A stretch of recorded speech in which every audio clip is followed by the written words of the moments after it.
Chinese products. I mean, this is not new, but competition from the black market in Indonesia has been, persistent. Is it getting worse or is it getting better in your view? And is the impact material to Mapi or not? No. No, not in the segment that we're playing, right? It's we're playing generally in the middle to upper segment. We don't see that as a problem. Okay. I have to, I mean, Chinese products, of course, are just generally getting more popular, right? More accepted by the Indonesian consumer. I think we talked about this before as well, but not illegal black market products. Okay. Understand. Um, yeah, and then a few housekeeping questions. What led to higher effective tax rates in the third quarter and 9 months of 2025? Higher, the tax rates are not higher, but because we have 135 subsidiaries, right? Depending on which entity makes profit and which entity makes a loss, the tax rate, effective tax rate might fluctuate. Okay. Okay, I understand. Okay, since we have run through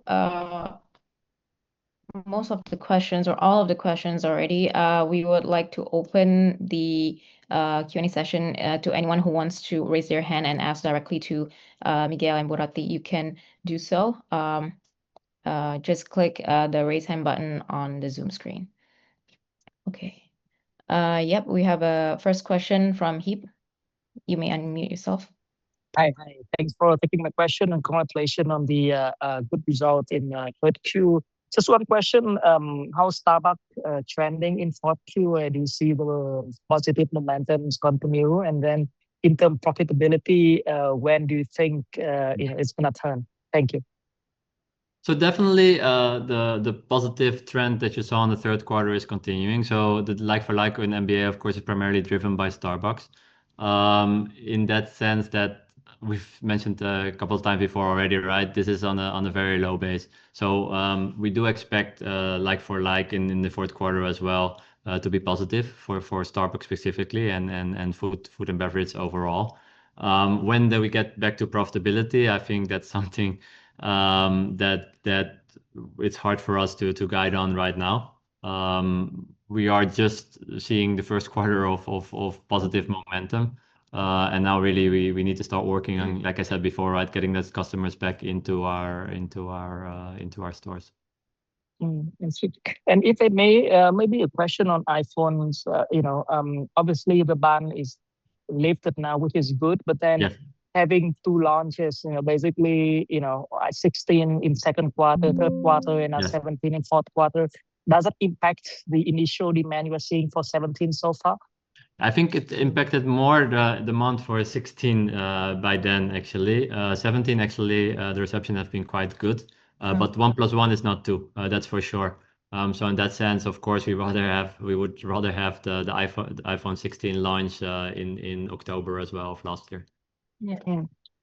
And my last question is just hypothesis. Let's say next year, triple SG come back to 3-4%, like you're saying.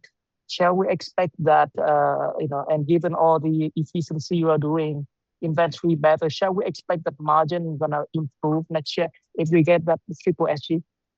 If this is all ifs, right? But for sure, if our like-for-like increases, there might be some opportunity for margin expansion. Not only from and again, this is not guidance yet. This is just logical mathematics.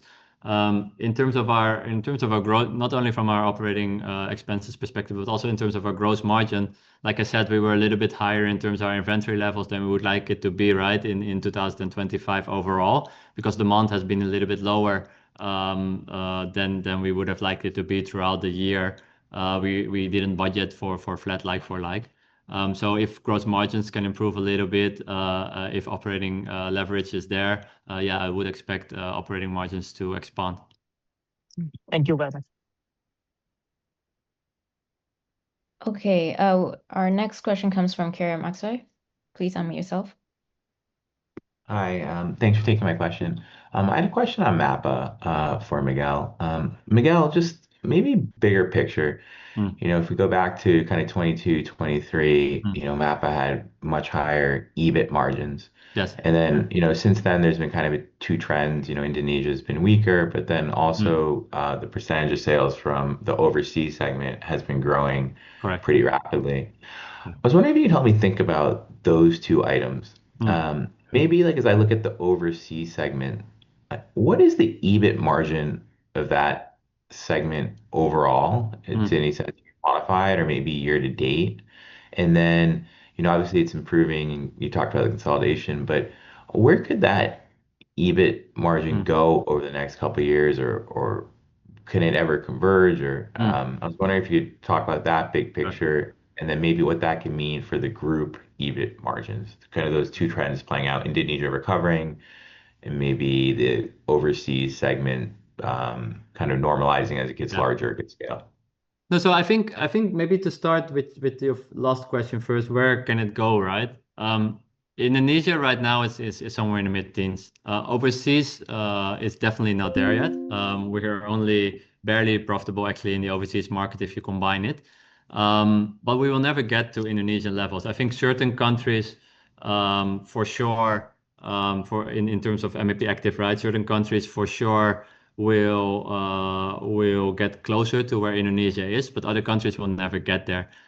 If you talk about the Philippines, for example, we have the scale, we have the brand portfolio, the consumer behavior is very similar to Indonesia, and even rental and labor costs are sometimes even a little bit lower than Indonesia. So their mid-teens or at least lower teens in the Philippines in the longer term is definitely achievable. But when we talk about Singapore, for example, likely we'll never get in the teens at all, right? There's a different strategic reason why we are in Singapore. Singapore is just a very expensive and difficult market to retail in as well.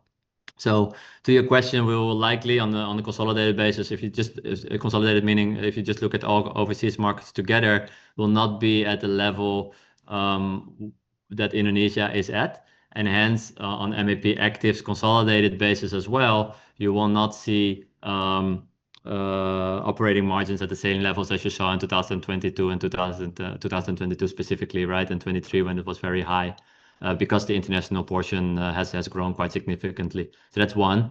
On the overall group level, of course, Apple is growing quite significantly. So the tech business is growing quite significantly. You get a lot of volumes, and by nature, your margins are also a little bit lower. So as that get expense in terms of part of MIP's overall business, that will also impact operating margins in the medium to longer term as well.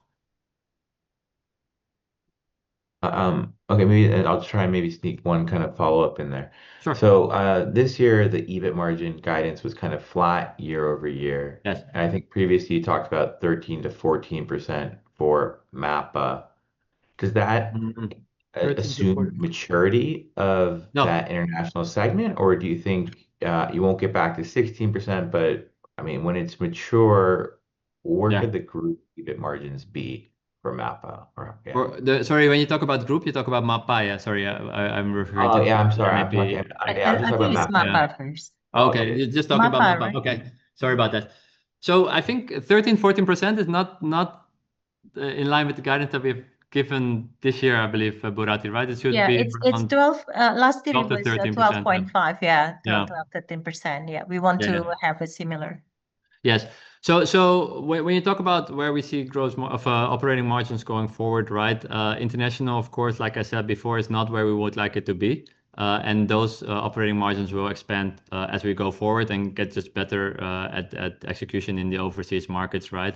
So if you think about it, we're not going to get in Indonesia's levels where we're at 15%, but again, in the medium to longer term, to get to around 10% or so might be doable. And then at the same time, of course, we're hoping to expand Indonesian markets a little bit further as well. So that's how you get to the 13 to 14% margin in the medium to longer term. Okay, thank you very much. Okay, thank you. And then our next question is coming from Bo. Hi, thanks, Lakshmi, and thank you for the presentation. So, just a few follow-up questions.